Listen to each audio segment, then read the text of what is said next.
Hey all, Alex here at your home of the Music Deep Dive, and today it's time for a review of the 1848 novel by William Makepeace Thackeray, Vanity Fair, a novel without a hero. William Makepeace Thackeray was an English satirist and novelist who was active in the first half or so of the 19th century.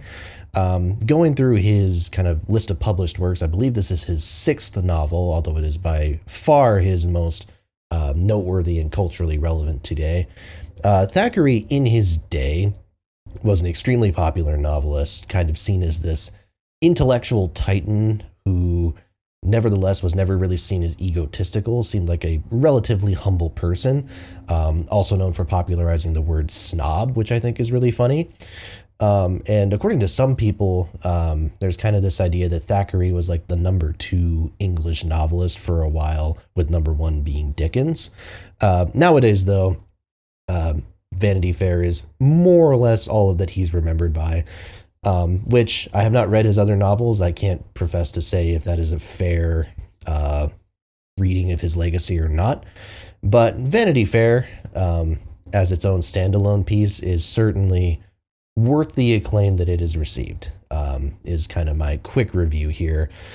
This is a satire. It's a satirical piece about kind of all of English society. And as ever with satire pieces, I think I've said this in a couple of other reviews, you lose that element of satire when you are removed from the culture that it's satirizing. And that's something that you have to kind of take any reviews of Vanity Fair with a grain of salt, because I don't know the culture. A lot of people don't know what 19th century early English culture is like. So there's only so much humor and so much value that I can find in it because we're so removed from it. But nevertheless, it seems to be effective in what it is and kind of talking about the relationship between different classes, the kind of hypocrisy of upper class English society, and kind of the steps that the middle class will take to get to that rarefied air, to get to that upper class. One thing that I don't love about this novel, which can be a pet peeve for me when it comes to satires, is this is one piece of satire that makes a point of telling you it's a satire all the damn time. There are so many moments, you see it in almost every chapter, where there will be this kind of description of a situation, description of a character interaction, and then the narrator will kind of jump in with this very, this kind of monologue about teaching the reader a life lesson or something like that. This whole novel is meant to be portrayed as a like puppet show, a puppet theater type of thing, and it kind of feels like in those moments, like the puppets are withdrawn and the person behind the stage, if you will, goes out to just monologue about how, guess what, folks, this is the shit that happens in Vanity Fair. Power corrupts, and just kind of throwing out these platitudes that even I don't need, even though I'm removed from from that culture. I'm removed from the culture that it's satirizing, and even I don't need to be told that this is a satire. I certainly don't think that 19th century English folks needed to be told that. So that's a pet peeve. It happens a lot, but it's really my one major criticism with this book. I do appreciate the balance between seriousness and moments of genuine humor. I would not say this is a funny book throughout. There's definitely a lot of kind of more serious and sobering moments, but there's enough little bits of comedy thrown in to kind of keep the mood light for the most part.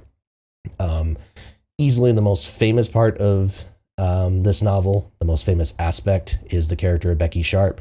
Becky Sharp is a very fascinating character. She is sort of the anti-heroine, I suppose, who kind of worms her way, manipulates her way into the upper reaches of society.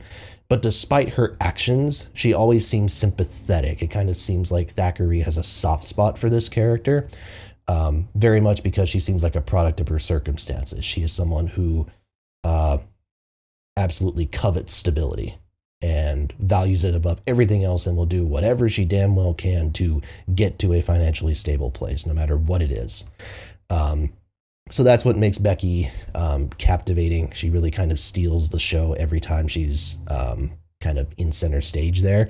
Amelia Sedley, the other kind of main character, is really lovely. She's kind of the anti-Becky in a lot of ways. Very sort of meek and humble and kind. and you kind of see how she is thrown through the ringer in her own way, but you also get to see how those two characters' stories end in different ways. Not necessarily great ways, not necessarily good ways, but you get to see the different paths, and you don't necessarily think that anyone gets out unscathed. There's not one right way to go through the ringer that is upper class or middle class English society. There is just different ways, and regardless, you are going to have some positive and some negative experiences. Pacing wise, I think the novel, there were times when I wondered if it was going to be a little bit slow, but I think it actually kept everything up pretty briskly. There's a relatively substantial period of time that this novel encompasses. And again, as I said, the more serious and the more humorous parts of the novel are mixed in well enough to where I wouldn't say it dragged at all. Don't know if I was a huge fan of the side characters. That is one thing I will throw in. I like the character of Dobbin. He's relatively sympathetic, but for the most part, it is Amelia, it is Becky. They are the two characters who are really the core of this book. And thankfully, they're strong enough characters to where they do carry it and make it flow pretty well. So, as far as where I evaluate this, Vanity Fair, I'm consuming such a small percentage of what 19th century literature actually was that it would probably be really dumb of me to say that this isn't top tier 19th century literature. It pretty much certainly is. I think compared to some of the best Dickens novels that I've read and I've reviewed for this channel, I don't know if it quite fits in that echelon. This feels like kind of second tier Dickens level, if you will. But again, second tier Dickens is still better than most. So very much worth your time. Give it a read and kind of, I guess, get consumed by the characters. And that's it. I really hope you enjoyed this video. Please make sure to like, comment, and subscribe. As always, more reviews are to come. Tell a friend as well. Thank you so much for watching, and I will see you next time right here at your home of the Music Deep Dive.